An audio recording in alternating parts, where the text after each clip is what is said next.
प्रभु को धन्यवाद की भेंट पिछले हफ्ते प्रभु ने हमको सुरक्षित रखा और आज हम सब यहाँ पर प्रभु की कृपा से यहाँ पर पहुंचे हैं। जिस तरह से दाऊद बादशाह कह रहा है कि भजन संहिता 141, हे यहोवा मैंने तुझे पुकारा है, मेरे लिए फुर्ती कर, जब मैं तुझको पुकारूं तब मेरी ओर कान लगा। हम प्रभु से जब पूछ कहते हैं और प्रभु को जब याद करते हैं, प्रभु से कहते हैं प्रभु हमारी ओर दृष्टि कर हमको दे, तो प्रभु बहुत सहजतापूर्वक हमारे पास निकट आ जाता है। तो आइए हम प्रार्थना में जाएंगे और जो जो बातें आप अपने हृदय में लेके आए हैं, जो जो बातें, क्योंकि हम जानते हैं कि जब हम अपने बातें प्रभु से करते हैं तो प्रभु जो है वो हमारी प्रार्थनाओं को सुनने वाला हमारा खुदा है। तो आइए हम प्रार्थना जाएंगे, अपने आंखों बंद करेंगे और उसके आगे सिर झुकाएंगे। पवित्र पवित्र पवित्र परमेश्वर सृष्टिकर्ता, बड़ी आदर भक्ति दीनता और भय के साथ प्यारे प्रभु आपके पवित्र चरणों के सम्मुख उपस्थित है प्यारे प्रभु। और हम चाहते हैं प्यारे प्रभु की जो जो बातें हम यहाँ लेके आए हैं उसको कदमों के तले रखते हैं प्यारे प्रभु।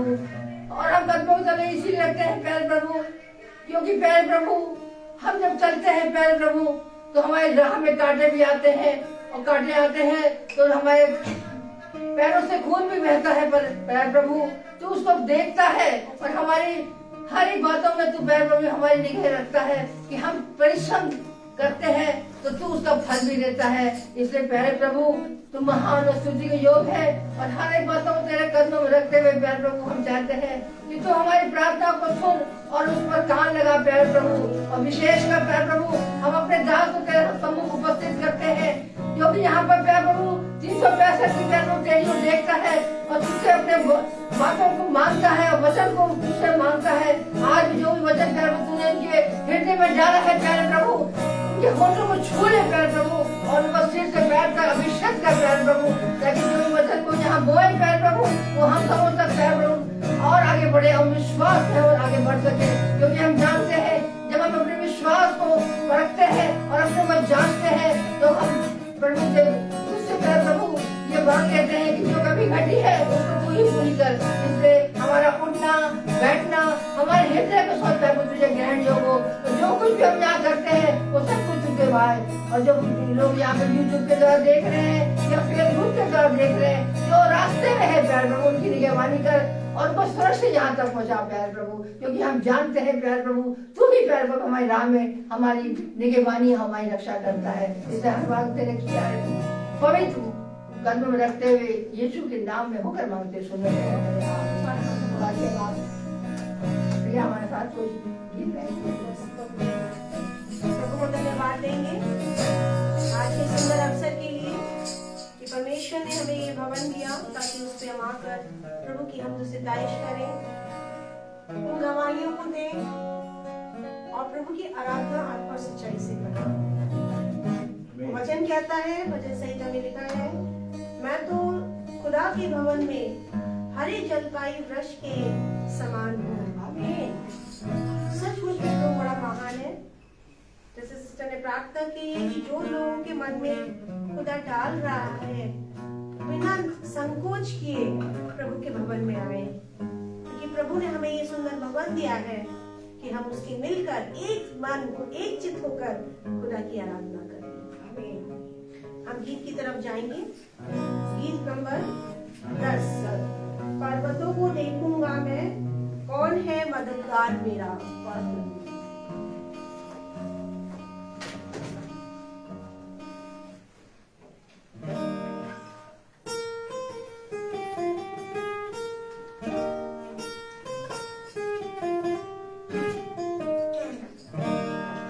पर्वतों को देखूंगा मैं, कौन है मददगार मेरा, कौन है मददगार मेरा, मेरा मददगार खुदा है, मेरा मददगार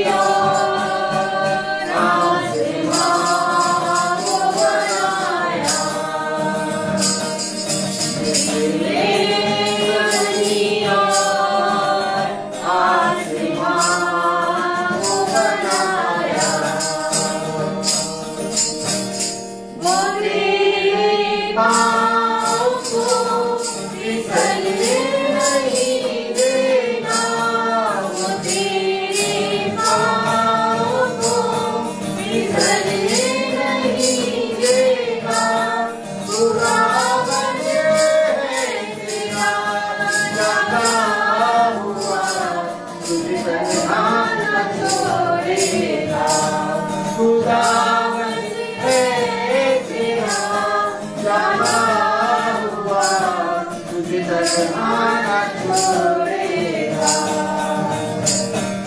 मेरा निवेदन खुदा है, मेरा निवेदन खुदा है, जिसने ज़मीन और आसमान को बनाया, जिसने ज़मीन और आसमान को बनाया। तेरी आँखों बना छूटी न पाएगी, तेरी आँखों बना छूटी न पाएगी। न गर्मी चाँद सूरज की कभी तुझको सताएगी, न गर्मी चाँद सूरज की कभी मुझको सताएगी। मेरा मददगार खुदा है, मेरा मददगार खुदा है, जिसने ज़मीन और आसमान को बनाया, जिसने ज़मीन और आसमान को बनाया। प्रभु को धन्यवाद देंगे। हम गीत के लिए गीत की तरफ और जाएंगे गाँव में।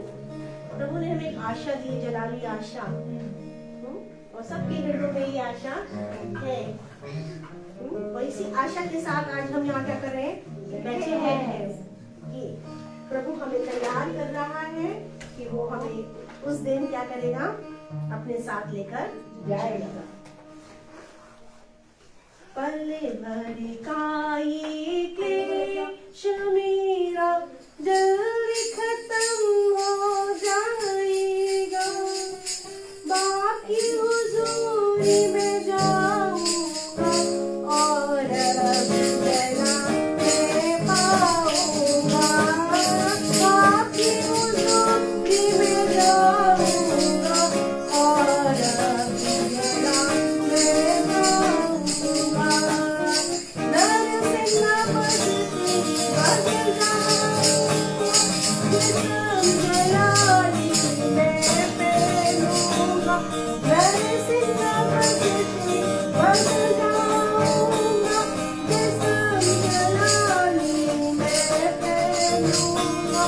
यीशु की पास उठा लिया जाऊंगा, मेरी जलाली आशा है।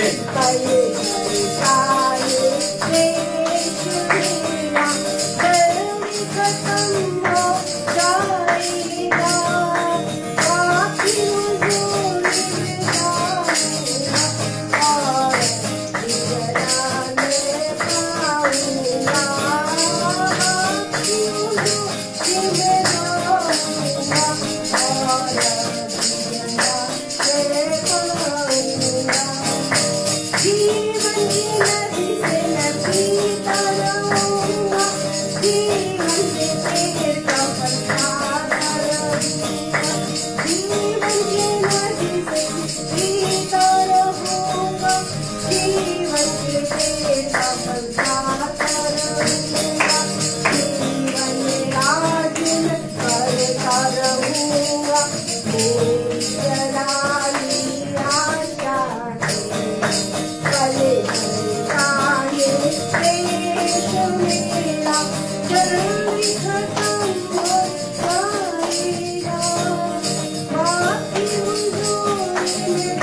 प्रभु ने अपने ईश्वरीय प्रेम से हमें क्या कर दिया, भर दिया है।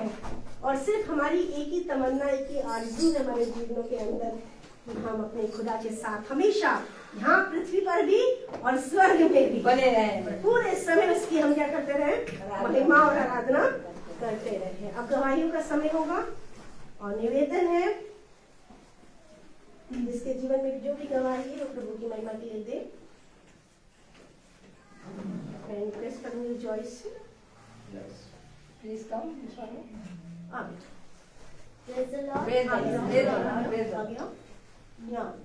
मैं सैटरडे को मेरा पेट बहुत रात में दर्द हो रहा था।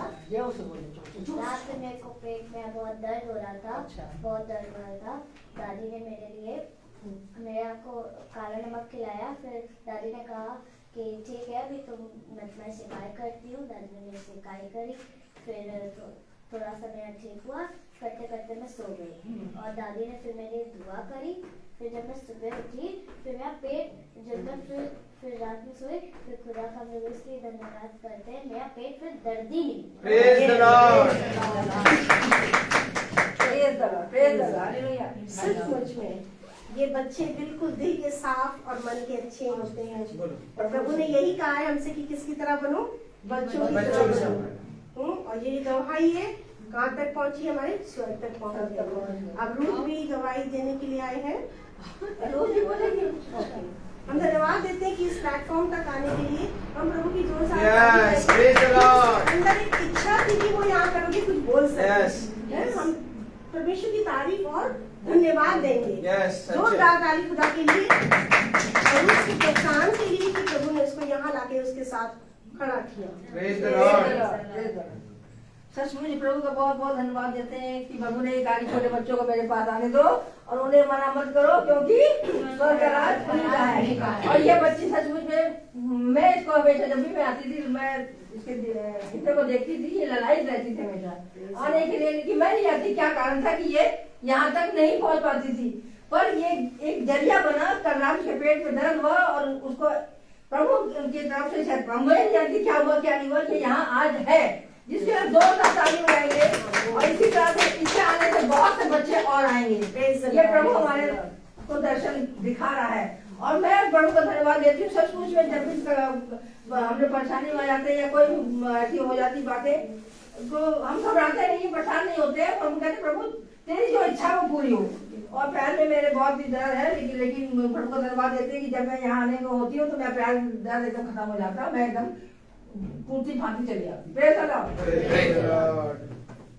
और सबसे बड़ी बात जो मैं धन्यवाद देना चाहती हूँ अपने याजक महोदय का, कि जो मुझे ले आते हैं।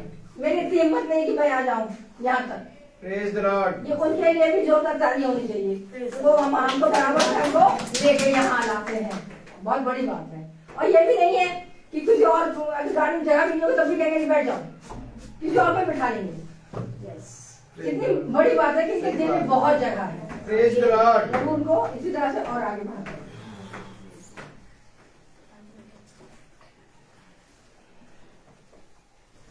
मैं भी प्रभु को धन्यवाद देती हूँ।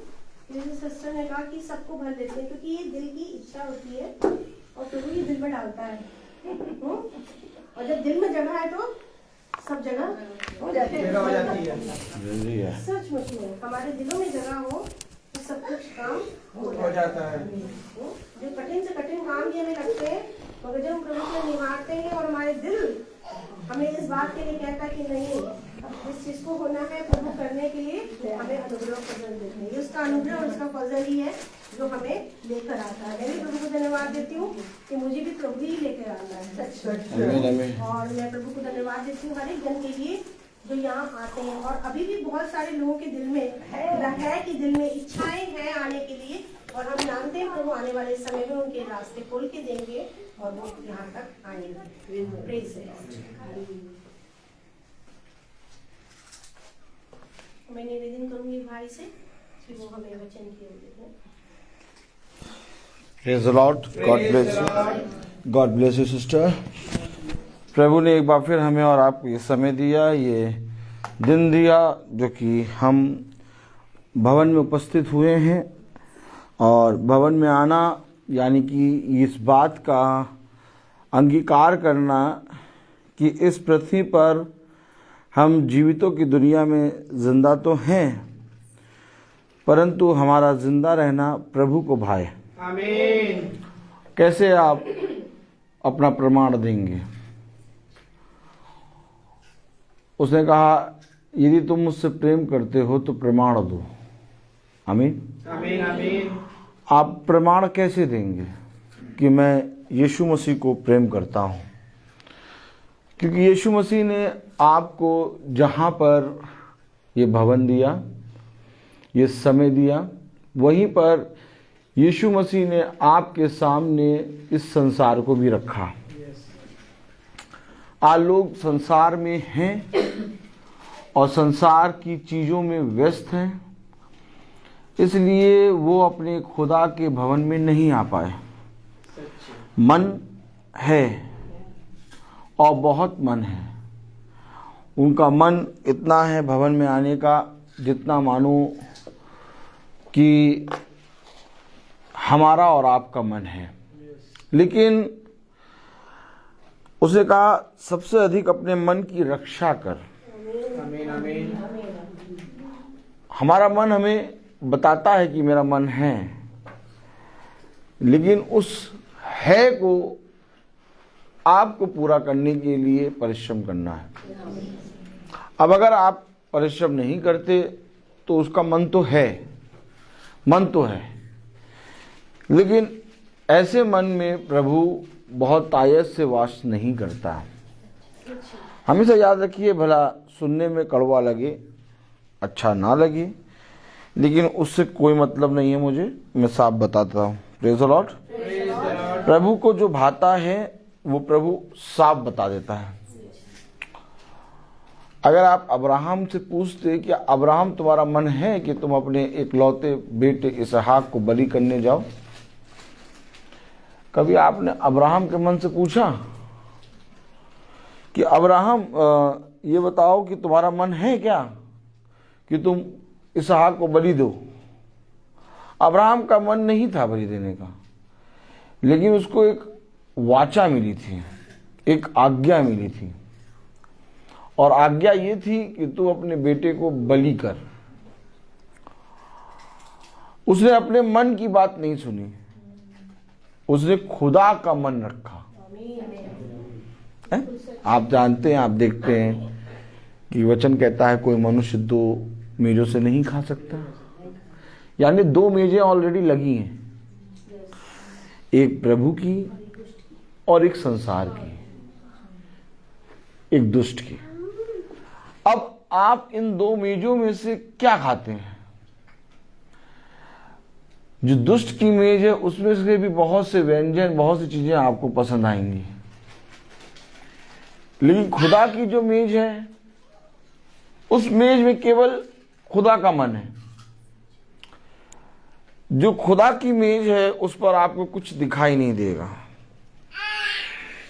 क्योंकि जब तुम उस मेज पर खाने बैठोगे तब खुदा तुम्हें वो पवित्र मन्ना देगा जो आसमान से गिरता है। आमीन आमीन। दुष्ट क्या करेगा? पृथ्वी की चीजों को रखेगा, सच है। और दुष्ट की मेज सदा सजी रहती है। अरे ऐसे कैसे कर, ऐसे कह, अरे अरे ऐसे कैसे कह दिया? आइए वचन से देखें। मुझे तो मालूम है, मैं तो गलाती खोले बैठा हूँ, लेकिन हम देखेंगे जहाँ ले जाएगा प्रभु। नहीं, गलाती खोले बैठा था। Praise the Lord. आइए उत्पत्ति देखें। हम सब वचन को आदर और महिमा देने के लिए अपने स्थानों पर खड़े होंगे।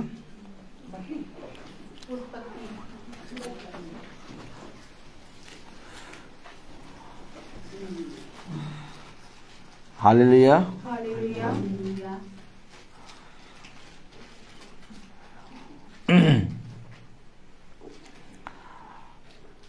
Praise the Lord. और पढ़ेंगे हम उत्पत्ति 4 और उसकी तीसरी आयत। उत्पत्ति 4 और उसकी तीसरी आयत हम सब पढ़ेंगे। Praise the Lord. उत्पत्ति 4 और उसकी तीसरी आयत। उत्पत्ति 4:3। Praise the Lord. हम सब पढ़ेंगे। कुछ दिनों के पश्चात केन हाव के पास भूमि की उपज में से कुछ भेंट ले आया। खुदावन का वचन जो कि पवित्र है, इस पवित्र वचन को खुदा हम निकम्मों को समझने और उस पर चलने की सामा प्रदान करे। आमीन। आमीन। हम सब अपने स्थानों पर बैठे।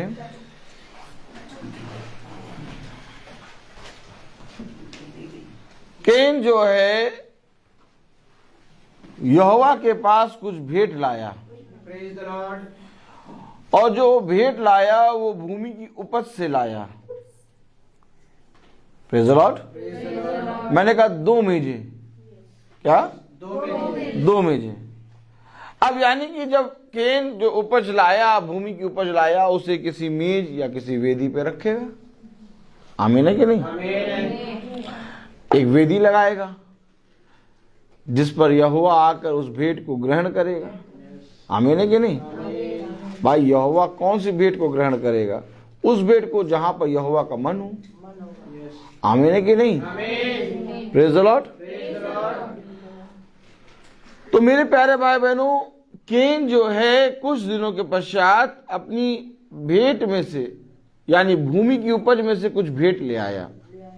अब जो भूमि की उपज थी वो है क्या? बहुत ध्यान से देखें। उत्पत्ति 4। Praise the Lord.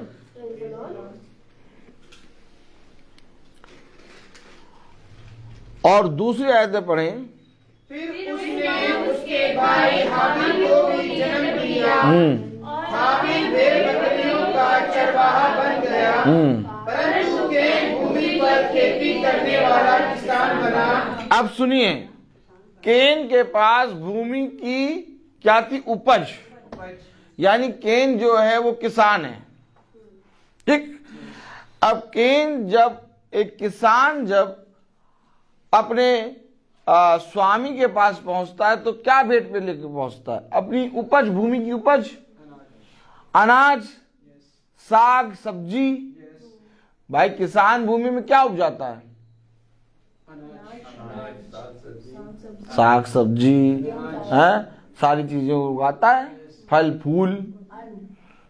फूल है, ये सब लेके आया और एक वेदी लगाई और वेदी बनाकर उस पर रखा। ठीक। कितनी सुंदर वेदी बनाई होगी, कभी सोचा आपने? साफ सुथरी है ना? कितनी साफ सुथरी होगी वेदी। हाँ भाई, साग फल फूल से सजाया होगा, बहुत सुंदर वेदी। आमीन है कि नहीं? एक किसान की उपज से जब वो भूमि की उपज से जब वो भेंट को सजाता है, भेंट ला के सजाता है, तो कैसे सजाता है? कभी आप देखिए, उसका तो खेती सजा होता है। अगर आप एक दृष्टि करेंगे खेत पर, अगर आप एक दृष्टि करेंगे बागीचे पर, अगर आप एक दृष्टि करेंगे फल फूल वाले बागीचे पर, कितना सजा होता है। कभी आपने देखा होगा कि उस आते ट्रेन से जा रहे हैं, आम के पेड़ नजर आ रहे हैं, आम नरगे आ रहे हैं, कितना भूमि है, लेकिन उसका बगीचा कितना सुंदर। तो सोचिए जब उसका बगीचा इतना सुंदर होता होगा तो वो वेदी पर कितना सुंदर से सजा के रखा होगा। ले आया भैया, क्या लेके आ गया सब भूमि की उपज। किसान जो है भूमि की उपज से किसान केन ले आया, देखा। ठीक इसी तरीके से आज संसार का मनुष्य खुदा के प्रेम को, खुदा के वचन को इस संसार की धन दौलत से खरीदना चाहता है। समझिए वचन को, उसने खुदा के वचन को, खुदा के प्रेम को, खुदा की सामर्थ्य को एक व्यवसाय में जान लिया है। खुदा का कलाम, खुदा का वचन हमें इन बातों से ऊपर ले जाता है। आप मनुष्य खुदा के वचन में बैठकर अपने समय को नहीं देगा। आप मनुष्य खुदा के वचन, खुदा के भवन में नहीं आएगा, लेकिन कहेगा फोन पे प्रार्थना कर दो। देखा आपने?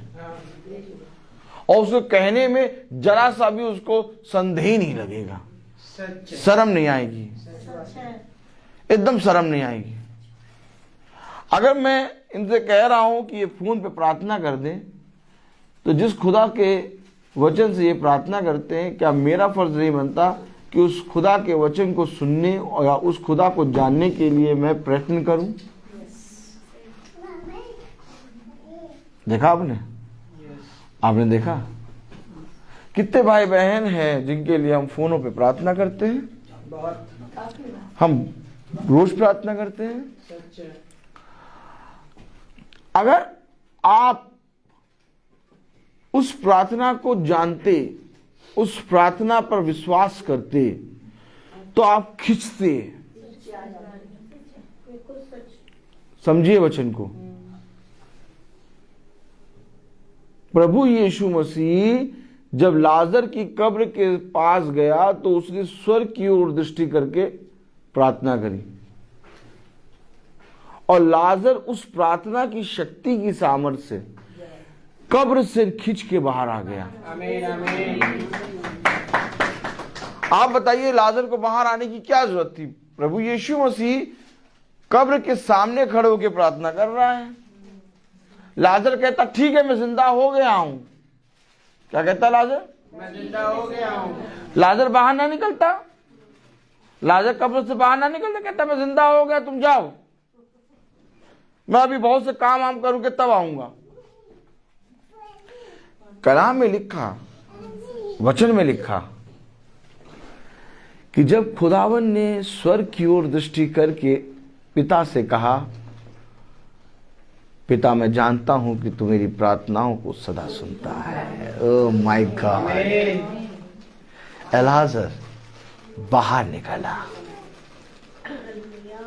जैसे लाजर उस समय कब्र में था और 4 दिन का मरा था, वैसे ही हर इंसान इस पृथ्वी पर कई सालों से, जब से जन्म लिया है, मरा है। और जब आप उसके लिए प्रार्थना करते हैं तो उसका, जिसके खुदा ने चुना है, वो उस कब्र से, जो मरी हुई कब्र है जिसमें वो मरा हुआ जी रहा है, निकल के बाहर आके भवन में बैठता है। उसे कहा वचन युगानुयुग एक सा है। जैसे उस समय खुदा ने लाजर की कब्र के सामने खड़े होकर प्रार्थना करी और लाजर 4 दिन का मरा हुआ निकल के आया, आज हम अगर वचन को नहीं जानते तो मरे हुए हैं। उसे कहा जो मेरे वचन को नहीं जानता वो पूरी रीति से मरा हुआ है। और इस मरे हुए के लिए जब हम प्रार्थना करते हैं तो जो इस मरों में से जी उठता है वो भवन में आके बैठ जाता है। बाकी वचन तो सब पढ़ते हैं और प्रार्थना तो सब करते हैं, लेकिन भवन में जिंदा बैठता है। जिंदों की दुनिया में मैं जिंदा हूं, मैं इसका अंगीकार करता हूं। क्योंकि इसका अंगीकार इसलिए करता हूं क्योंकि मैं खुदा के मंदिर में बैठा हूं। होंगे तुम्हारे जहन में बहुत मंदिर, गुरुद्वारे, चर्च, मस्जिद, लेकिन मैं जानता हूं कि मेरे खुदा ने मुझे एक भवन दिया है और मुझे उस ठहराए हुए समय पर मुझे अपने जीवन की गवाही देनी है कि मैं जिंदा हूं और मैं खड़े होकर दूंगा। समझे वचन को? अगर खुदा ने ऐसा वचन में कहा है कि प्रार्थना की शक्ति, हम किस लिए प्रार्थना करते हैं? हम सब जितने भाई बहन बैठे हैं यहाँ, हम सब किसी ना किसी के लिए प्रार्थना करते हैं। किस लिए प्रार्थना करते हैं? इसलिए ना कि वो यीशु मसीह को जाने। बस एक मकसद। हम किस लिए लोगों के लिए प्रार्थना करते हैं? कि वो यीशु मसीह के वचन पे विश्वास करें। हम प्रार्थना करते रहें, वो विश्वास ना करे, वो जाने की कोशिश ना करे, बस प्रार्थना कराता रहे, तो ऐसा प्रार्थना करना तुम्हारा व्यर्थ है। रुक जाओ, अब प्रार्थना ना करो, अब प्रार्थना ना करो, क्योंकि मेरी प्रार्थना व्यर्थ जा रही है। समझना, वचन को जानना और वचन को सुनना। आज लोग कहते हैं हमें सबके लिए प्रार्थना करनी चाहिए। हाँ, हमें सबके लिए प्रार्थना करनी चाहिए, लेकिन जा जाकर उसकी देखरेख भी करनी चाहिए। क्योंकि जब तुम जाओगे, देखरेख करोगे, तो जो मरे हुए पड़े होंगे उनको हटाओगे और जो उसमें से जीवित हुए हैं उनको अपने हाथों में ले लोगे। आमीन, आमीन। अर्थात जब तुम सबके लिए प्रार्थना करते हो तो तुम उनमें जाकर उनके बात करके उनके जीवन में देखो कि किसके जीवन में खुदा बदलाव कर रहा है, उसके लिए निरंतर प्रार्थना करो। परंतु जो मरे हैं उनके लिए तुमने कई प्रार्थना करी, लेकिन उनका जीवन वैसे ही का वैसे ही है। वो केवल एक चीज जानते हैं कि भैया कोई परिस्थिति विपत्ति आए, बस प्रार्थना करा लो। तो दोबारा जब वो फोन करके कहें भैया प्रार्थना कर दो, तो याद रखो कि तुम्हारे खुदा का ने अधिकार दिया है और इस अधिकार को व्यर्थ ना करना। उन्हें तभी बता देना कि हमने आपके लिए प्रार्थना करी थी, आपके जीवन में बदलाव हुआ था। बोलेंगे हाँ हुआ था, तो आपको चाहिए था कि आप उस वचन में खींचें। आमीन, आमीन। मैं हमेशा जब भी मेरे पास, अब बहुत मैंने कम करा है फोनों को करना, लेकिन जब मैं लोगों को बंद कर देता हूं तो वो कम से कम 15 या 20 दिन के बाद फिर फोन करते हैं, कहते हैं भैया प्रार्थना कर दो। अब वो करते हैं और वो फोन रेगुलर नहीं कर पाते, वो उनको 10 दिन 15 दिन या 20 दिन में याद आती है, जब ज़्यादा दर्द होगा, जब ज़्यादा प्रॉब्लम हो, हाँ, तो वो फोन करते हैं। तो मैं उनको समझाता हूँ, फिर मैं उनको समझाता हूँ, लेकिन मैं उनके लिए फिर रोज फोन नहीं करता। हमें देखिए समझना होगा, कीन जो है वो वेदी पर भेंट ले आया, बहुत शातिर है ये और बहुत धूर्त है। एक वेदी, बहुत अच्छी सुंदर वेदी सजा रखी है इसने, और उस वेदी पर इसने संसार का सारा ऐशो आराम,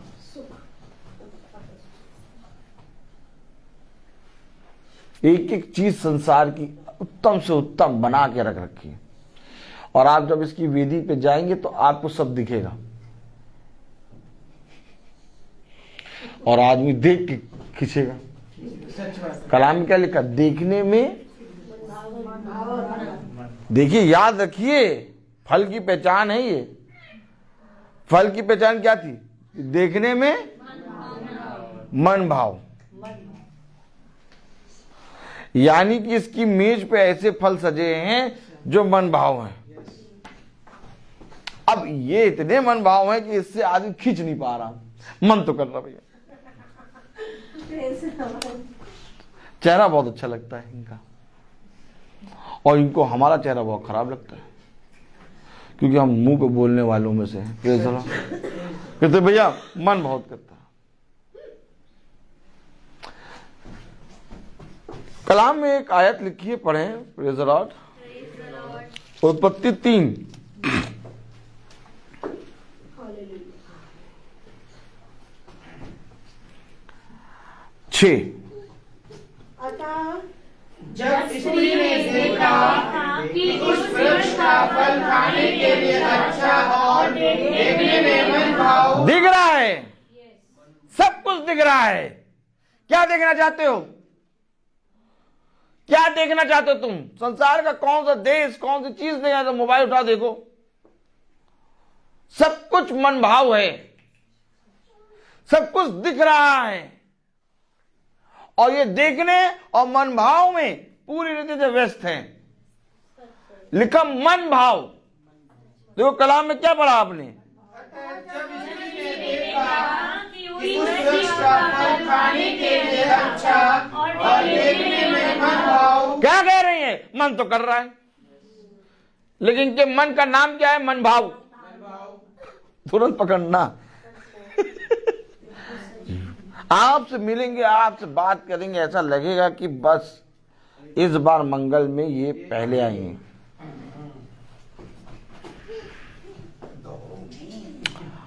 आप समझ नहीं पा रहे हैं, आप समझ नहीं पा रहे हैं।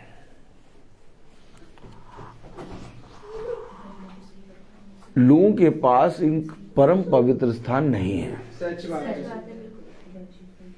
बड़े बड़े स्थान हैं, सुंदर सुंदर गिरजाघर, सुंदर सुंदर प्रार्थना के स्थल है, सुंदर सुंदर। मैं क्या कह रहा, सुंदर भेंट वेदी, बहुत बढ़िया। लेकिन परम पवित्र स्थान नहीं है। परम पवित्र स्थान आपको एक परिश्रम के बाद मिलता है। आप देखिए, जब आप वचन को नहीं जानते थे, आपका जीवन कैसा था, ठीक? लेकिन धीरे धीरे आपने वचन को जानना शुरू किया, आमीन। धीरे धीरे आपने अपने घरों में प्रार्थना कराना शुरू किया, आमीन। फिर धीरे धीरे आपने अपने जीवनों में बदलाव देखा। मैं क्या बात कर रहा हूं? आपने देखा होगा लोग चंगे हो रहे हैं, मुर्दे चंगे हो रहे हैं। आपने देखा होगा कैंसर हील हो रहा है। आपने देखा होगा दुष्ट आत्माएं निकल रही हैं, लेकिन जीवन नहीं बदल रहा। इस महासभा में जितने भी लोग हैं, उनके जीवन को बदला है खुदा ने, और ये चीज कहीं नहीं मिल रही है, कहीं नहीं मिल रही है। और मैं उन जीवनों को बदलते देखता हूं, इसलिए मुझे इस प्रार्थना सभा में, महासभा में कोई भी भोकालीपना करने की आवश्यकता नहीं पड़ती। आप देखिए, सालों से मैं प्रार्थना चल रही है, लोग 1 महीने में भोकाल दिखाने लगते। भोकाल क्या? हाँ, आत्मा निकाली, ये निकाला, वो कितना कर चुके हैं ये सब हम लोग। रोज होता है, रोज होता है हमारे जीवन में। लेकिन हम लोग को ये सब करने की जरूरत नहीं, क्योंकि जिंदा वचन जहां पर है, वहां पर लोग आपको देख कर जान जाएंगे। उनकी नजरें आपको देखेंगी और वो कहेंगे कि ये खुदा में है। कहाँ देख रहे हो? अरे यार, इनको कहाँ देख लिया यार, ये तो हमेशा खुदा की बात करेंगे। बता रहा हूं मैं आपको मैं बता रहा हूं। कलाम बता रहा, वचन बता रहा, खुदा का वचन बता रहा।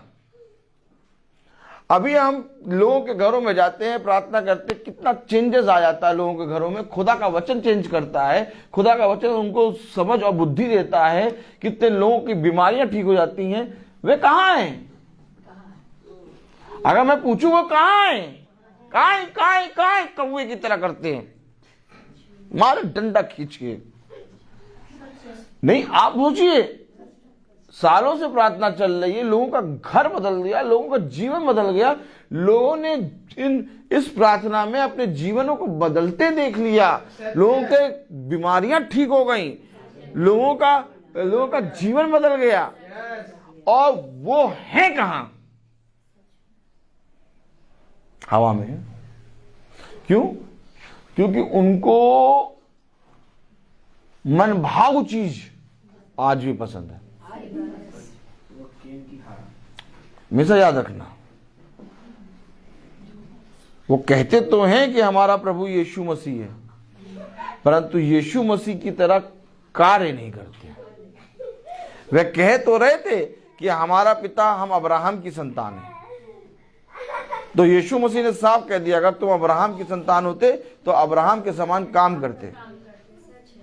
बताइए, अब वो कह रहे हैं हम ये अब्राहम की संतान है, तो यीशु मसीह को मान लेना चाहिए था कि भैया ये अब्राहम की संतान है। तो यीशु मसीह ने क्यों नहीं माना? यीशु मसीह आपके कहने से कि आप यीशु मसीह के प्रिय हैं, आपके कहने से कि मैं यीशु मसीह का पुत्र हूं, पुत्री हूं, नहीं मानता। यीशु मसीह आपको, आपके जीवन को आग में परखता है,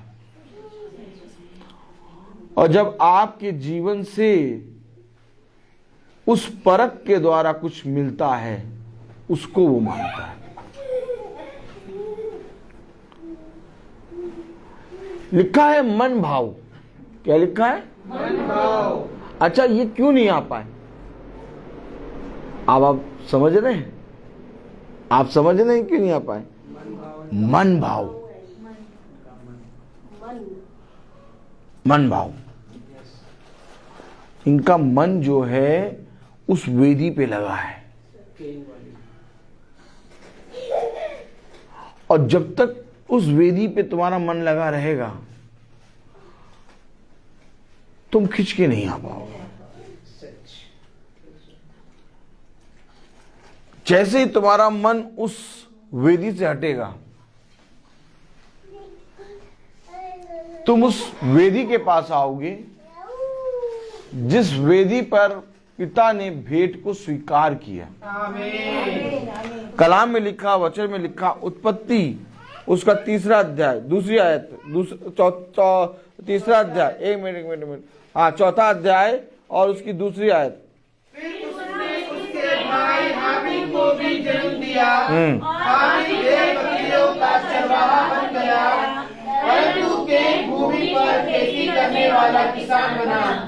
कुछ दिनों के पश्चात कैन यहोवा के पास भूमि की उपज में से कुछ भेंट ले आया। कुछ भेंट ले आया अपने मन से, अपने मन से, अपने हिसाब से कुछ ले आया। लाओ ये ले चलें, ये ले चलें, ये ले चलें, ये ले चलें। कहां पर? यहोवा की वेदी के पास कुछ भेंट ले आया। कलाम में पढ़े, और हाबिल भी अपनी भेड़ बकरियों के कई एक पहलौठे बच्चे भेंट चढ़ाने ले आया, और उनकी चर्बी भेंट चढ़ाई। तब यहोवा ने हाबिल और उसकी भेंट को ग्रहण किया। अब खुदा ने हाबिल और उसकी भेंट को ग्रहण किया।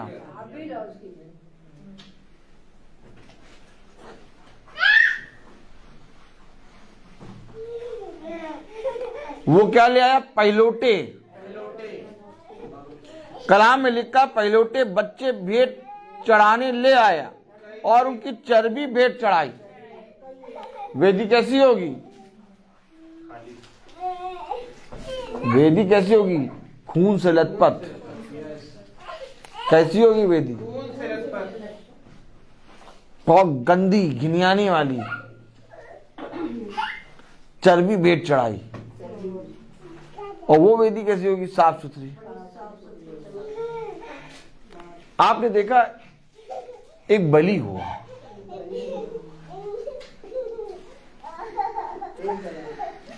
जब आप अपने मन भाव को बलि करते हैं, आप अपने जीवन के बहुत सी चीजों को मार के इस भवन में आते हैं, बैठते हैं, तो आपकी भेंट ग्रहण होती है। आमीन, आमीन। हमारे पास भी समय नहीं था। हम भी स्कूल से आए और वहां से आए, यहां से कूद काद के आए, वहां से आए, गाड़ी में बैठे चले आए।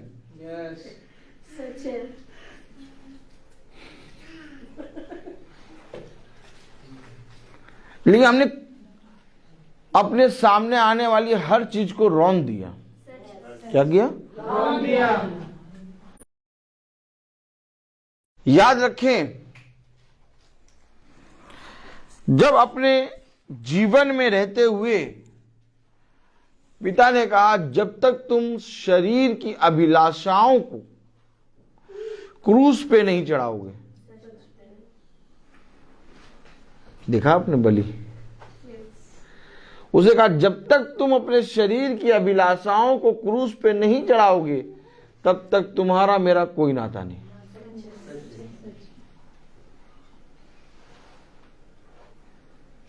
क्या करेंगे आप? अगर स्कूल का समय 5 बजे सुबह हो गया, आप जाएंगे? जाएंगे? आप अपना रूटीन चेंज करेंगे? ताली बजाएं से।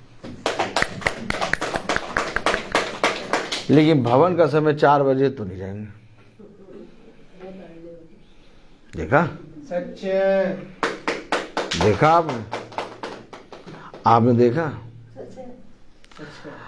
आप ऑफिस का टाइमिंग रात का 11 बजे रख दें, हाँ, तब भी जाएंगे। और एक बार भी बॉस से नहीं कहेंगे बॉस 11 बजे कोई ऑफिस खुलता है, कहेंगे नहीं बॉस 11 बजे ही खुलता है ऑफिस।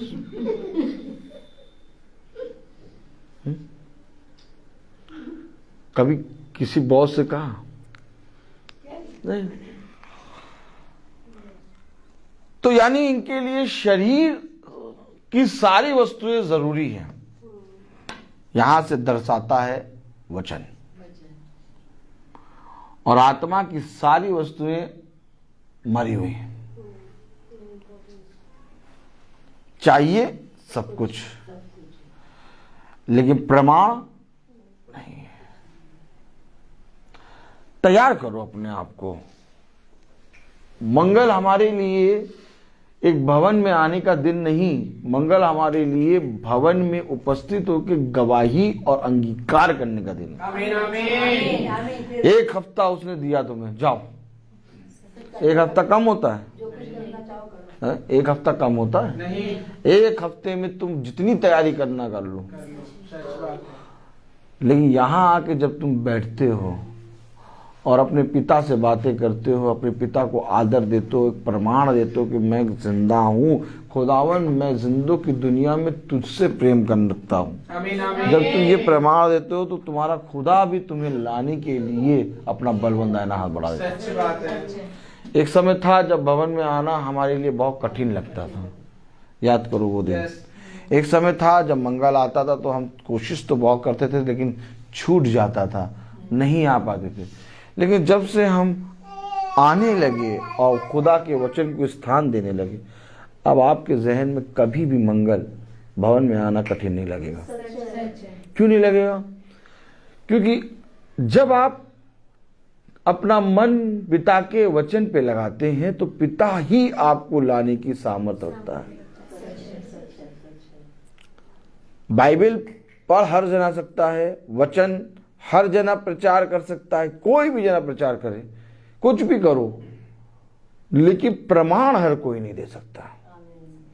प्रमाण देने के लिए तुम्हें उस भेंट को लाने से पहले पिता का मन चाहिए।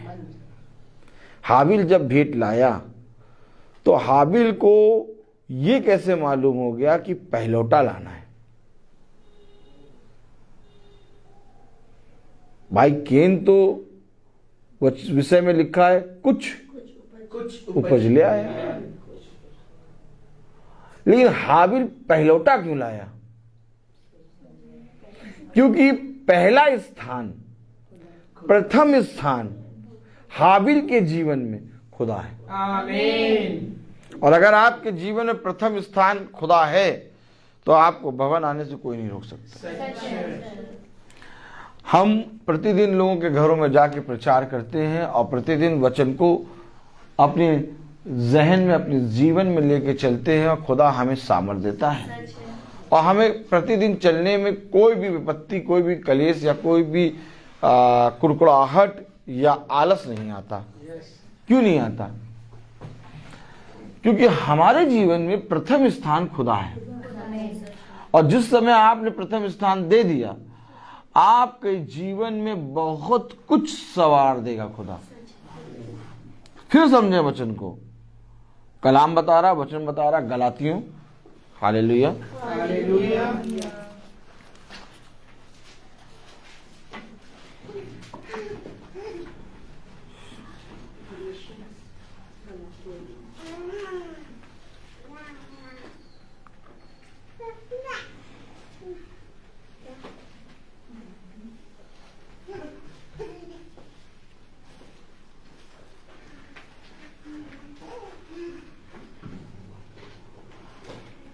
तेरहवीं आयत पढ़े, गलातियों 3:13। गलातियों 3:13 में लिखा है, जो हमारे लिए शापित बना, समझो, हमारे लिए। किसके लिए? हमारे लिए। हमारे लिए तो नहीं भैया, वो तो सबके लिए आया है। अब वो नहीं आ पाते, वो नहीं आ पाते, वो हम भी नहीं जा पाते। हमारे लिए। किसके लिए? उसने जब अपने आप को शापित बनाया तो उसने ये नहीं कहा कि तुम्हारे लिए नहीं, उसके लिए नहीं, उसके लिए नहीं, कहा तुम्हारे लिए। हेलो, हम किसके लिए भवन बैठे हैं? ब्रदर रोहित के लिए, या ये झिलमिल भवन हो रहा इसके लिए? हम अपने खुदावन के भवन में बैठे हैं। आमीन। जैसे वचन में लिखा हमारे लिए, वैसे हम भी अपने खुदा के वचन में आए हैं। बात समझे? यस। अब वो कहता नहीं, मैं शापित नहीं होऊंगा तुम्हारे लिए, तुम बहुत बड़े वाले पापी हो, मैं शापित नहीं होऊंगा। वो हमारे लिए शापित बना। कलाम में लिखा, वचन में लिखा, मसीह ने जो हमारे लिए शापित बना, हमें मोल लेकर किसको छुड़ाया? तो आएगा कौन? पड़ोसी नहीं, पड़ोसी नहीं आया भैया। हाँ, और क्या? अब वो आते तो हम भी आ जाते, अब वो नहीं आए तो भैया इसलिए हम भी नहीं आ पाए। देखा आपने? यस। आपने देखा है? देखा आपने?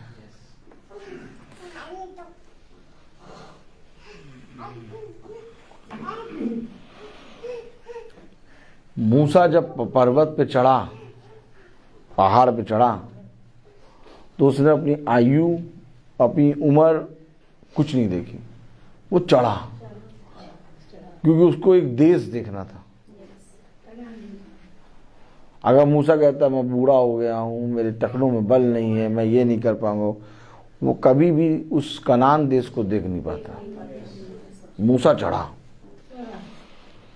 हमें भी चलना पड़ेगा। शैतान जो है बहुत सी विपत्तियां लाएगा, घटी लाएगा, ये करेगा, वो करेगा, लेकिन तुम अपना झोला उठाओ और निकल लो। और जहां तुमने अपना झोला उठाया और निकले, तुम्हें यहां लाके खड़ा कर देगा वो। आमीन। कलाम कह रहा, वचन कह रहा, मसीह ने जो हमारे लिए शापित बना, हमें मोल लेकर व्यवस्था के साथ से छुड़ाया, क्योंकि लिखा है जो कोई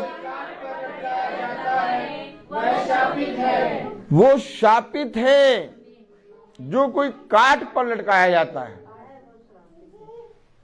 वो शापित है। हमें अपनी अभिलाषाओं को काट पे चढ़ाना है। जो श्राप, जो अंधकार, जो पाप हमारे जीवन में आदि पाप आया, उस पाप को उस काट पे चढ़ाना है। और तब कलाम में लिखा है 14वीं आयत, यह इसलिए हुआ कि अब्राहम की आशीष मसीह यीशु में अन्य जातियों तक पहुंचे। अन्य जातियों तक पहुंचे, यानी मेरे और आप तक पहुंचे, किसके द्वारा? मसीह यीशु के द्वारा। अब्राहम की आशीष,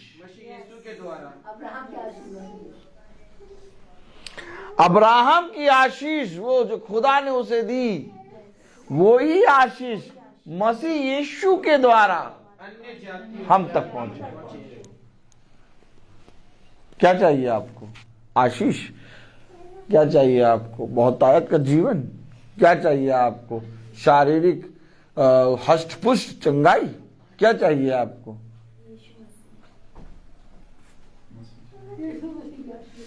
संसार सब कुछ मांग रहा है, कुछ ना हो, कुछ ना हो। अभी घर पे छोटी सी विपत्ति आ जाए, सब भवन में नजर आएंगे।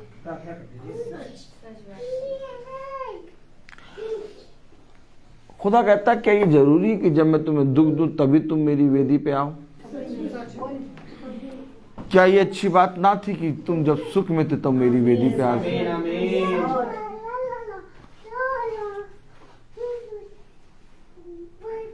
बाद में कहते पता नहीं भैया कैसे हम पर ये विपत्ति आ गई, मालूम नहीं चल रहा।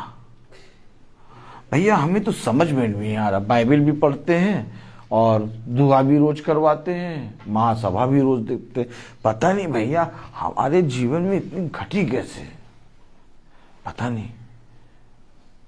हमेशा याद रखो, कलाम में लिखा है कि वो आशीष जो अब्राहम को खुदा ने दी, वो आशीष अन्य जातियों के लिए रुकी हुई थी। लेकिन एक आया जिसने उन आशीषों को लेकर अन्य जातियों पर दिया। कलाम में लिखा, पढ़े जरा। ये इसलिए हुआ कि अब्राहम की आशीष मसीह यीशु में अन्य जातियों तक पहुंचे और हम विश्वास के द्वारा उस आत्मा को प्राप्त करें जिसकी प्रतिज्ञा हुई है। आमीन। अब अगर आपने उस आत्मा को प्राप्त करा तो आत्मा तो आत्मिक चीजों में मन लगाएगा, भवन में लाएगा। बस है कि नहीं? अब आत्मा को प्राप्ति नहीं किया है, आपके अंदर आत्मा वही मन भाव वाली है, तो आप कभी भी आत्मिक बातों पे मन नहीं लगाएंगे। अगर आज सच में वचन का प्रचार करा जाए और कह दिया जाए कि लोग, सारे लोगों को अपने आप को जांचो, और सबसे पहली बात ये कि वचन में अगर हो और वचन को अगर जानते हो तो तुम आओगे, अगर वचन को नहीं जानते तो तुम नहीं आओगे। क्या तुम वचन को जानकर भवन में या प्रार्थना स्थान में आते हो? तुम वचन को बिना जाने और बूझे भवन में और प्रार्थना स्थान में आते हो, इसलिए तुम्हारा आना अनदेखा है। क्या ये धन्य होता कि तुम वचन को जानते और वचन को समझते और तब भवन में आते। आमीन। क्योंकि तब तुम्हारा आना कुड़कुड़ाने के साथ ना होता, तब तुम आनंदित मन से आते। यस, सच। याद रखें, याद रखें, जब ये भवन बन रहा था, इसमें निर्माण कार्य हो रहा था, मुझे नहीं मालूम कितने लोग आएंगे। मैंने कभी ये कोशिश ही नहीं करी। जब नीचे भवन होता था, कितने लोग आएंगे मुझे कोई मतलब नहीं, मैं अपने समय पे आ गया। और आज खुदा ने हमें इतना पवित्र स्थान, इतना सुंदर भवन दे दिया, जब बैठते हैं तो देखते रहते हैं कितना सुंदर है। और इसके बाद खुदा ने हमें इतना अच्छा स्थान देने के साथ साथ आप जैसे भाई बहन दिए जो एक मन होके आ रहे हैं। यस। हम सब यहाँ पर एक दूसरे को ऊंचा और नीचा करने के लिए नहीं बैठे, हम यहाँ पर सब जने केवल यीशु मसीह के से प्रेम करते हैं, इसका प्रमाण देने के लिए बैठे। और जिस दिन पिता ने कहा 2 या 3 जने एक मन होकर एक ही जगह पे प्रार्थना करेंगे, उनकी प्रार्थना सुनी जाएगी। आज हम सब जो बैठे हैं यहाँ पर, हम सब एक मन होके बैठे हैं, हम सब एक हृदय होके बैठे हैं।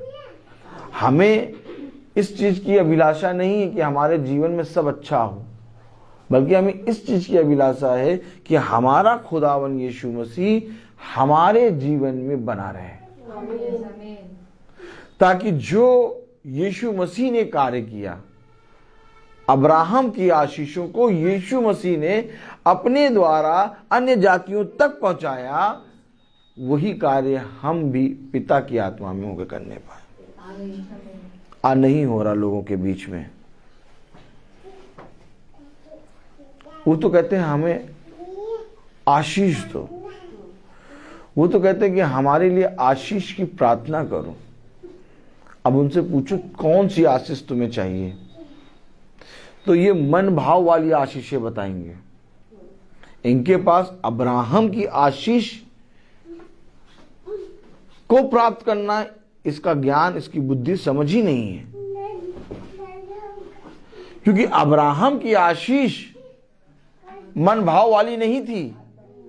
अब्राहम की आशीष ये थी कि तू रेत को छुएगा और रेत के किनकों को जो गिनेगा वो तेरे वंश को गिनने पाएगा। यह आशीष थी, और ऐसी आशीष खुदा ने अपने दास अब्राहम को दिया, और वही आशीष खुदा हमें और आपको अपने पवित्र लहू की सामर्थ्य से देना चाहता है।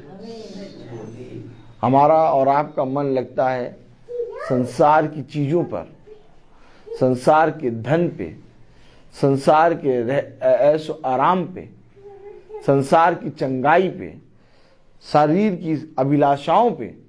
लेकिन खुदा कहता मैं तुम्हें ये आशीषें नहीं दूंगा, मैं तुम्हें जो आशीष दूंगा वो तुम्हें बहुत तायत की होगी, उसे कोई गिन नहीं पाएगा। लेकिन क्या हम और आप अब्राहम की आशीष जो खुदा ने उसे दी, तंबू से बाहर निकल, आकाश के तारों को देख, जो आकाश के तारों को और जो रेत की किनकों को गिन ले, वही तेरे वंश को गिनने पाएगा। देखो आशीष, क्या ऐसी आशीष मुझे और आपको चाहिए? आमीन। अगर मुझे और आपको ऐसी आशीष चाहिए तो ये अवश्य है कि हमें भी यीशु मसीह की आत्मा में होके चलना पड़ेगा। और अगर हम ये बात कहते हैं कि हम यीशु मसीह के बच्चे हैं, अगर हम ये बात कहते हैं कि हम यीशु मसीह की संतान हैं, अगर हम ये कहते हैं कि यीशु मसीह से हम प्यार करते हैं, अगर हम ये कहते हैं कि यीशु मसीह हमारा खुदा है, अगर हम कहते हैं कि यीशु मसीह का आत्मा मेरे अंदर है, तो ये जरूर है कि वो आत्मा मुझे खींच के यहाँ लाएगा। नहीं तो हम ये मान लें कि यहाँ पर खुदा का आत्मा नहीं। दोनों में से एक बात है, अगर खुदा का आत्मा यहाँ है तो अगर मेरे अंदर खुदा का आत्मा है तो मैं यहाँ हूँगा, और अगर यहाँ पर खुदा का आत्मा नहीं है तो मैं भी यहाँ नहीं हूँगा। हमें कि नहीं? क्यों? हमें पहले ऐसा नहीं था कि मंगल आते समय हमें कुछ होता था। हाँ, हमें बस ये लगता था आप मंगल के दिन मीट नहीं मिलेगा। लेकिन अब मंगल जब आता है तो हमारे अंदर एक जहन में आता है भवन, तैयारी, जाना है, कुछ भी हो जाए आज भवन है। ये मन में अभिलाषा कौन लेके आया? खुदा का आत्मा जब भवन में वास करता है तो निरंतर तुम्हें भवन से निहारता है। वो दिन भर प्रतिदिन तुम्हें चलाता और हर दिन तुम्हें उठा के स्थिर करता है। और इसलिए नहीं स्थिर करता कि तुम संसार के सारे कोनों कोनों में जाकर अपना गुणगान करो, इसलिए स्थिर करता है कि तुम मेरे भवन के समय में, मेरे भवन के दिन में यहाँ आओ,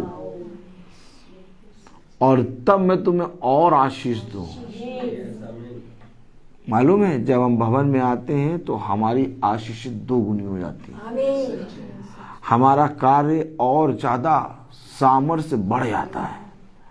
हमें दिखाई नहीं दे रहा, लेकिन आत्मा में देखें तो हम बढ़ रहे हैं। और यही बात आत्मा में पिता ने इस भवन के लिए रखी थी। हम सब बैठते थे नीचे, लेकिन मन से बैठते थे, और पिता ने देखो आत्मा में सडनली अचानक इतना प्यारा भवन दे दिया ऊपर। आज बहुत आराम से हम सब बैठे हैं और देख रहे हैं एक दूसरे को। तो ये आत्मा में ही तो उन्नति हुई। कैसे उन्नति हो गई? ये उन्नति आत्मा में हुई है, और ये उन्नति दिन प्रतिदिन बढ़ती जा रही है। लेकिन उनके लिए जो वचन को सुनकर जीवित हो गए हैं, अगर वो जीवित हो गए हैं तो वो प्रमाण देंगे, और अगर जीवित नहीं हुए, अच्छा लगता है वचन, बहुत ऐसा लगता है हमारे लिए हो रहा है। हमें तो ऐसा लगता है आज का वचन तो हमारे लिए ही था। अरे भैया वचन बहुत बढ़िया था। अरे भैया वचन तो बहुत बढ़िया होता ही है। क्या तुम्हें नहीं मालूम, खुदा ने अंधियारे को उजियारे से अलग करा और अच्छे को उजियारे को कहा अच्छा है। तुम कौन सी बात बता रहे हो? वचन तो अच्छा होता है, तुमने क्या किया ये बताओ। देखा आपने? देखा, सच्चाई को कोई मानना नहीं चाहता, सच्चाई को कोई ग्रहण नहीं करना। सच्चाई को सब दूर से खड़े होकर कहते हैं भैया सही है, सच है, सच है, सच है भैया, सच में यीशु मसीह आया और मरा, और हमारे लिए मरा। और उससे कहो भैया तुम्हारे लिए यीशु मसीह मरा, अपने जीवन का एक काम छोड़ के भवन आ जाओ। कैसे आ जाए, कैसे आ जाए भैया, बहुत मुश्किल है। देखा आपने? कलाम बताता, वचन बताता, और हम विश्वास के द्वारा उस आत्मा को प्राप्त करें जिसकी प्रतिज्ञा हुई है। अर्थात किसके द्वारा? विश्वास के द्वारा। किसको प्राप्त करना है? आत्मा को प्राप्त करेंगे। अब विश्वास में खींचे चले आए। अब जक्कई को विश्वास था कि मैं उसको देखना चाहता हूं। जक्कई ने उससे कुछ प्राप्त करने की चाह में देखना नहीं चाहा। जक्कई का केवल यह विश्वास था कि मैं उसको देखना चाहता हूं। उसके विश्वास के अनुसार उसने देखा, और काम उसके जीवन में क्या हो गया? उद्धार का। विश्वास के द्वारा, कलाम में क्या लिखा? विश्वास के द्वारा उस आत्मा को प्राप्त करें। अगर आपके अंदर विश्वास होगा, आप विश्वास की आत्मा में खींचे चले आएंगे। अगर विश्वास मरा होगा, आप अपने घर में बैठे रहेंगे। तैयारी करो, उत्सव का दिन है। भवन जाना एक उत्सव है। भवन जाना इज़राइल का होना नियुक्त करता है, क्योंकि एक सच्चा इज़राइली कभी भी खुदा के मंदिर में जाने से नहीं हटेगा। वो उस मंदिर में जाएगा जरूर। देखो, हमारा जाना, हमारा यहां बैठना प्रमाण है, प्रमाण है, प्रमाण। और ये दिन कैसे नियुक्त हुआ, पिता जानता है। और इस दिन में हम कैसे आके बैठे हैं, पिता जानता है। और इस चीज का प्रमाण मुझे और आपको अब देना ही होगा, भला चाहे कुछ हो जाए। क्योंकि विश्वास के द्वारा, कलाम में लिखा, विश्वास के द्वारा उस आत्मा को प्राप्त करें जिसकी प्रतिज्ञा हुई है। यानी एक प्रतिज्ञा की प्रभु ने, उस प्रतिज्ञा की गई आत्मा को हमें और आपको प्राप्त करना है। किसके द्वारा? विश्वास के द्वारा। यदि विश्वास होगा तो तू मेरे घर आएगा। यदि तू विश्वास करेगी और मेरे वचन पे कान लगाएगी तो तू और तेरे घराने का उद्धार होगा। देखो, एक विश्वास करने वाला खींचा चला आता है। वो विश्वास करती थी स्त्री कि मैं उसके वस्त्र को छू लूंगी, और मेरे रोग चंगे हो जाएंगे। वो खींची चली गई, रोग में खींची चली गई। कहाँ खींची चली गई? उसके वस्त्र को छूने। आज हमारे जीवन में बहुत रोग, विपत्ति, घटी, कलेश है। बस हम लोग भी उस रोग को, उस विपत्ति को, उस कलेश को ना देखें। हम खींचे चले जाएं, खींचे चले जाएं, खींचे चले जाएं और विश्वास की खिंचाव में खिंचते खिंचते भवन में आके बैठे। देखो, दिन प्रतिदिन हमारे जीवन में, हमारे घराने में, हमारे बच्चों में, हमारे लोगों के जीवनों में बदलाव और आएगा। ये भाई की प्रार्थना तब पूरी होगी जब आप भी विश्वास में बढ़ेंगे, नहीं तो मेरी प्रार्थना व्यर्थ हो जाएगी। क्योंकि जब तक हम परिश्रम नहीं करेंगे तब तक फल नहीं मिलेगा। हर बात का एक समय होता है। मैं बोलता तो आइए हम निकालेंगे मत्ती। भाई सचिन आइए। Praise the Lord.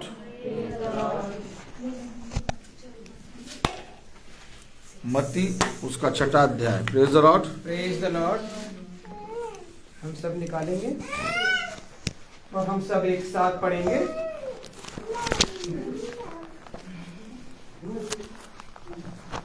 Praise the Lord. Praise the Lord. सावधान रहो, तुम मनुष्य को दिखाने के लिए अपने धर्म के काम ना करो, नहीं तो अपने स्वर्गीय पिता से कुछ भी फल ना पाओगे। इसलिए जब तू दान करे तो अपने आगे तुरही ना बचवा, जैसे कपटी सभाओं और गलियों में करते हैं, ताकि लोग उनकी बड़ाई करें। मैं तुमसे सच कहता हूँ कि वे अपना प्रतिफल पा चुके। परंतु जब तू दान करे तो जो तेरा दाहिना हाथ करता है उसे तेरा बायां हाथ ना जानने पाए, ताकि तेरा दान गुप्त रहे और तब तेरा पिता जो गुप्त में देखता है तुझे प्रतिफल देगा। आमीन।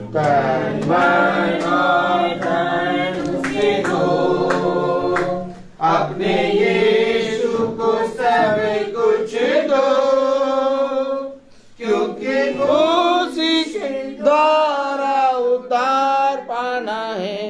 जीती आत्मा का दान उसे दो, तन मन और धन उसे दो। अगर यीशु की सेवा करोगे, अपनी आशीष वो तुम्हें देगा। और पाप की सेवा करोगे, हरगिज़ नहीं माफ करेगा। उसके लहू में दिल दो लो, अपने यीशु को सब कुछ दो, क्योंकि उसके द्वारा उद्धार पाना है। जीती आत्मा का दान उसे दो, मन और धन उसे दो। Praise the Lord. हम सब निकालेंगे पहला इतिहास 29वां अध्याय और उसकी 17वीं आयत। हम सब एक साथ पढ़ेंगे। हे मेरे खुदा, मैं जानता हूँ कि तू मन को जांचता है और सिधाई से प्रसन्न रहता है। मैंने तो यह सब कुछ मन की सिधाई और अपनी इच्छा से दिया है। और अब मैंने देर से देखा है कि तेरी प्रजा के लोग जो यहाँ उपस्थित हैं, वे अपनी इच्छा से तेरे लिए भेंट देते हैं। हम सब प्रार्थना में जाएंगे। धन्यवाद, धन्यवाद, धन्यवाद। हम सबके प्यारे मसीह, प्यारे बेटे, प्यारे पुत्र हमारे, हम आपका बड़ा धन्यवाद करते हैं आज के पवित्र दिन के लिए, पवित्र समय के लिए और इस भवन के लिए खुदावन यीशु जो आपने हमें दिया। खुदावन यीशु, हम आपका बड़ा धन्यवाद करते हैं आज के पवित्र वचन के लिए। खुदावन यीशु, आपने अपनी आत्मा में खुदावन यीशु अपने दास के द्वारा आज हमें एक नई शिक्षा दी। खुदावन यीशु, कि किस प्रकार से हमें उस सांसारिक मेज को नहीं बल्कि उस हाबिल की मेज जो सजाई थी उसको लेकर खुदा के सामने आना है और अपने उन सभी चीजों को खुदा के सामने रखना है जो खुदा ने हमें आशीषित किया है। धन्यवाद देते खुदावन यीशु कि आप हमें हर दिन हर एक नई आशीषों से भरते हैं खुदावन यीशु। धन्यवाद देते हैं खुदावन यीशु, आप हमारे परिवारों को हर बीमारी, हर परेशानी, हर दुख मुसीबत से बचाते हैं खुदावन यीशु। धन्यवाद देते हैं खुदावन यीशु, आप हमें सही सलामत इस भवन तक लेके आते हैं। धन्यवाद देते हैं खुदावन यीशु, आप हमें जिंदों की दुनिया में जिंदा रखे हैं खुदावन यीशु। आपकी आत्मा हम सब के ऊपर इस भवन में आई है खुदावन यीशु, कि हम यहाँ से जो भोजन यहाँ से लेकर जाएंगे खुदावन यीशु, वो अपने तक नहीं खुदावन यीशु, वो उसको हम अपने आसपास के लोगों को बताने वाले होने पाए खुदावन यीशु, और उनको भी खींच कर इस भवन तक लाने पाए खुदावन यीशु। खुदावन यीशु, हम हफ्ते में एक दिन इस भवन में आते हैं खुदावन यीशु, आपकी आत्मा में खुदावन यीशु आप हमें यहाँ तक लेके आते हैं खुदावन यीशु। हम उत्साह के साथ यहाँ पर आने वाले होने पाए खुदावन यीशु। विनती और प्रार्थना में मांगते खुदावन यीशु, जितने भी लोग अपनी इच्छा को लेकर इस भवन में आए खुदावन यीशु, हम सब का विश्वास है खुदावन यीशु कि इस वचन के द्वारा खुदावन यीशु उसको तूने पूरा कर दिया है खुदावन यीशु। खुदावन यीशु, जितने भी लोग अपनी इस भवन में जो नहीं आ पाए खुदावन यीशु, हम उनके लिए भी प्रार्थना करते हैं खुदावन यीशु। उनके मनों को बदल खुदावन यीशु, उनके मनों को परिवर्तन कर खुदावन यीशु, कि वो भी जानने पाए कि इस वचन के द्वारा हमें उद्धार होने पाएगा खुदावन यीशु, और इस भवन में आने वाले होने पाए खुदावन यीशु। प्रार्थना में मांगते खुदावन यीशु अपने दास के लिए खुदावन यीशु, आपने अपनी आत्मा में उन्हें संभाल के रखा है खुदावन यीशु, और खुदावन यीशु वो अपनी आत्मा में जिस भी वचन को लाते हैं अपनी वेदी तक और चढ़ाते हैं खुदावन यीशु, और हम सबको वो सीधा मार्ग बताते हैं जिससे हम भटकने ना पाए और उस निकम्मेपन से दूर होने पाए जो हम अपने संसारिक जीवन में करते हैं खुदावन यीशु। खुदावन यीशु, हम विनती और प्रार्थना में मांगते हैं खुदावन यीशु, उनके ऊपर अपना दाहिना हाथ रख दे खुदावन यीशु, कि वो चंगाई भरा हाथ रख दे खुदावन यीशु, कि वो हर समय स्वस्थ रहे और जहां भी जाए खुदावन यीशु उनके संग संग साथ साथ रहना खुदावन यीशु। खुदावन यीशु, उनके घराने पर, उनके घर पर खुदावन यीशु आप अपनी आत्मा उड़ेल दीजिए खुदावन यीशु, कि वह अपने घर पर भी और जो भी आप आशीष देते खुदावन यीशु, आप उनके घर पर आशीष देने पाए खुदावन यीशु। विनती और प्रार्थना में मांगते खुदावन यीशु, जो लोग यूट्यूब और फेसबुक के माध्यम से देख रहे खुदावन यीशु, उन सब को भी खुदावन यीशु यहाँ तक खींच कर लाने वाला होने पाए खुदावन यीशु। विनती और प्रार्थनाएं मांगते खुदावन यीशु, जो भी दान यहाँ पर किसी भी जिसने भी दिया खुदावन यीशु, उन सब के घर परिवारों पर खुदावन यीशु आपकी आशीष बढ़ने पाए खुदावन यीशु। इन सब बातों खुदावन यीशु आपके सामने चढ़ाते हैं और मांगते हैं प्यारे बेटे यीशु के नाम से, सुन और ग्रहण करे, आमीन। हे हमारे पिता तू जो स्वर्ग में है, तेरा नाम पवित्र माना जाए, तेरा राज्य आए, तेरी इच्छा जैसे स्वर्ग में है वैसे इस पृथ्वी पर पूरी हो। हमारा प्रतिदिन का आहार हमें दे, और हमारे अपराध हमें क्षमा कर जैसे हम भी अपने अपराधियों को क्षमा करते हैं, और वे परीक्षा में न डाल परंतु बुराई से बचा।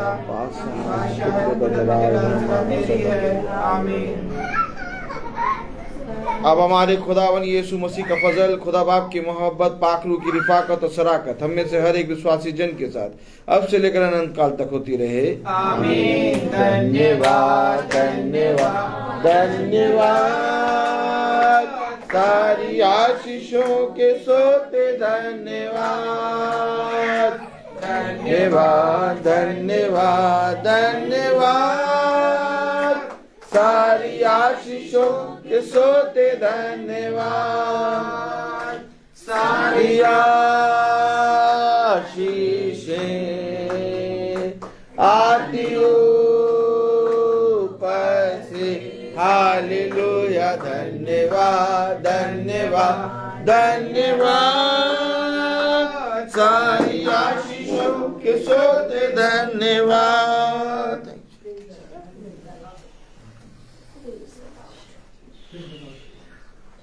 सब भाई बहनों को प्रेज द लॉर्ड। सबको सूचित किया जाता है कि कल की प्रार्थना शाम को 5 बजे हमारे यहाँ होगी।